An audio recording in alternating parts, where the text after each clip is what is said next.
Om Nithyananda Paramashivoham.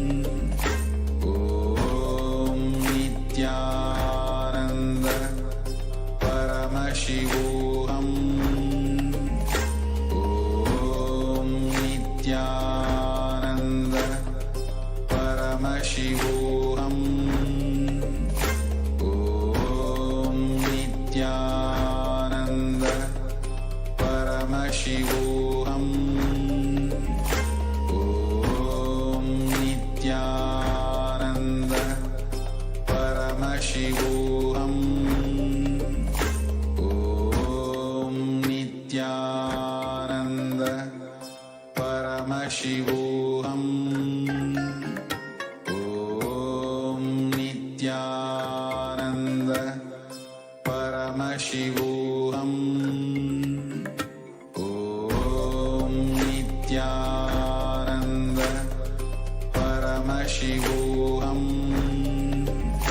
Om Nithyananda Paramashivoham. Yes. Now, requesting all the participants, as we completed the round 2 of the power manifest, relax and take right hands, your eyes. Now, please pen down everything. Write down what was revealed on this round 2 of the power manifest. And you can actually go ahead and type out that on the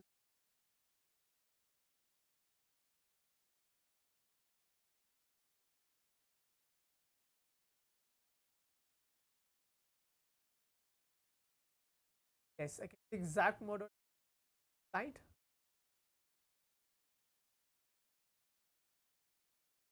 But as well, what was one of us? Our third eye.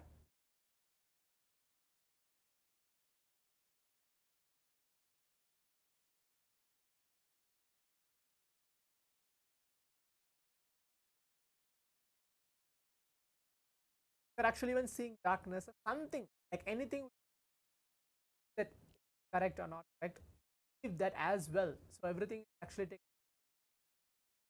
Okay, Akash has put them in shapes that reflecting water. So now let us all see what is the image which was projected to all of us for this round 2 of the power manifestation. Yes, now as you can see, the image is a playground. So it's like completely a playground, which has blue color, yellow color, red, mostly like most of the colors are there, and there's a tree actually, 9 grasses, and actually go ahead and see for yourself that if you have manifested in this round 2 of the power manifestation, it's great, wonderful that you have actually manifested. Akashaya, you have put the green and blue, that is actually wonderful. Blue light as well, so that's blue color is actually visible. Okay, yes, yeah, fingers, there is a approximate shaped electric vehicle. So now, yes, as we're coming to the conclusion of today's power manifestation, as we're going to have more and more power manifestation throughout the day, manifesting powers of Paramashiva, let us all take a few minutes to go ahead and share our experience. Whatever that we have manifested in this span of 20 minutes power manifestation, the first power, the power of third eye. Let us all take a few minutes. Yeah. We'll be starting the next session very shortly. Stay tuned.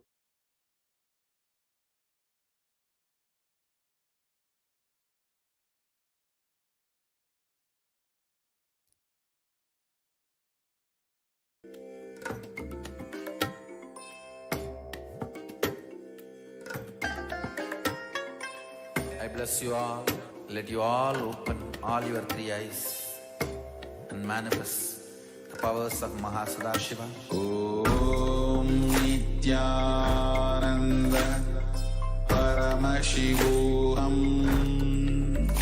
Om Nithyananda Paramashivoham. Om Nithyananda Paramashivoham.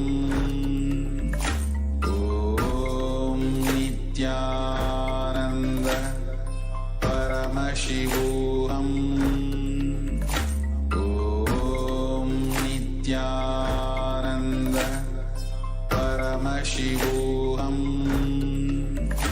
Om Nithyananda Paramashivoham.